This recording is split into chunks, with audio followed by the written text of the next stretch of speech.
This is Kirk's question. What do you think was the hardest transition to make from going from outdoor to indoor? I think that the biggest difference is the amount of space in the field. Obviously, it's a much bigger pitch on the other side than it is to what we play on indoor at the family arena. So you have less time on the ball and less space. So you have to think a lot quicker, and obviously the game's a bit different. In a 90-minute game, you only have 3 subs, so you have to be a little smarter with your fitness. You don't run as much, run as hard. Obviously in indoor, we go really hard for a minute, 90 seconds, and then subs. So the game is a lot different and definitely took some time to transition to. Okay, so Matt asked me, any thoughts on playing the Comets now that they are without Braithwaite and Danny Waltman? Yeah, I mean, obviously, especially Danny Waltman, now he's gone to Tacoma. That's definitely a big loss for them. He's without a doubt the best keeper in the league, so I'm sure they will try and replace him, but it's going to be difficult to find someone as good as him, so I think we need to definitely take that as a positive, and I'm sure they're going to be worried not having him in between the sticks. Corey asked me, how many goals has your awesome girlfriend scored in STL? Sorry, how many more goals has your awesome girlfriend scored in STL than you? Well, Corey, we are actually now tied at 2 goals apiece, as I scored 2 goals in the last game against Tacoma. And I want it put on record that I actually passed the ball to my awesome girlfriend for a second goal, therefore I am the reason she has 2 goals. So technically I think I'm winning. The next question is from TJ. He asked me, who is your favourite bowler and why? I have quite a few friends on the PBA tour right now, on the professional tour, so I always follow them, so I guess you call them my favourite bowlers. They're my friends, so I want them to do well. In terms of my actual favourite bowler, I would say Don Barrett. He's a fellow Englishman. I used to practice with him when I used to bowl as a junior. He's an amazing bowler, without a doubt, probably one of the top 3 in the world, and I always keep an eye on how well he's doing, which he's usually doing pretty well, so he's definitely my favourite bowler, I would say. Okay, so Fred asked me, who you got, Cavs or Warriors? Wait, do they even have basketball in England?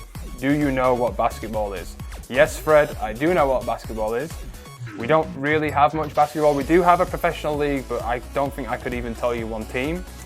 And I'm going to say the Cavaliers because of LeBron James. I just know he's really good. And there's another guy who plays for the Golden State team. Is it Golden State? Steph Curry. He's good too, but I think that LeBron's better, so I'm going to go with the Cavaliers. I hope that doesn't upset you, Fred. Okay, Matthew has asked me, do I have mushy peas or gravy with my chips? Yes, I do, and chips are fries, of course, in case anyone was wondering. I love mushy peas on my chips, I love gravy on my chips. I actually love both on the chips. I'm sure he will know as well. Baked beans and curry sauce go great on chips too, so any of them 4 I love to have on chips. Maria has asked me, which game do you like better, cricket or soccer? What is it like playing cricket? How does soccer differ here in the US compared to England? I prefer soccer to cricket. I do like cricket, but I'm not a massive fan. I follow when England are playing, but that's about it. Cricket is a tough game to play. I've only played it a few times. I'm not very good at it. I'm not really good at batting or bowling, so it never was a game I played. And how does soccer differ from here in the US compared to England? In England, soccer is like the #1 sport. It's a religion to people. You know, people worship soccer. And obviously here, it's still kind of climbing up the pecking order of sports. It's still behind, you know, American football and basketball and such. But it's definitely exciting to see the soccer in the US growing at such a rate that it is, and hopefully it continues to do so. Ryan has asked me, is it true that if you don't use it, you lose it? I'm guessing he's talking about your talents as an athlete here, and I'm going to say yes. For some people, yes. There's some people who are naturally talented at a sport, and if they don't play, it doesn't matter. They can come back and play, and it just comes natural to them. If you have to practice a lot at something, then yes, you do lose it if you don't use it, because you definitely need to practice hard to keep it at a certain level. So I would say the answer to that question is yes. Stephen has asked me, what is my favourite restaurant in St. Louis? I would have to go with, it's a little sandwich emporium called Fozzie's near the St. Louis Zoo. They do great sandwiches. I like sandwiches, so it's one of my favourite places to eat. And anytime we're in that area, I always go there and get some food. It's amazing. If you guys are ever there, you should definitely try it. And finally, from the Ambush Army, how have my skills as a bowler prepared me for indoor soccer?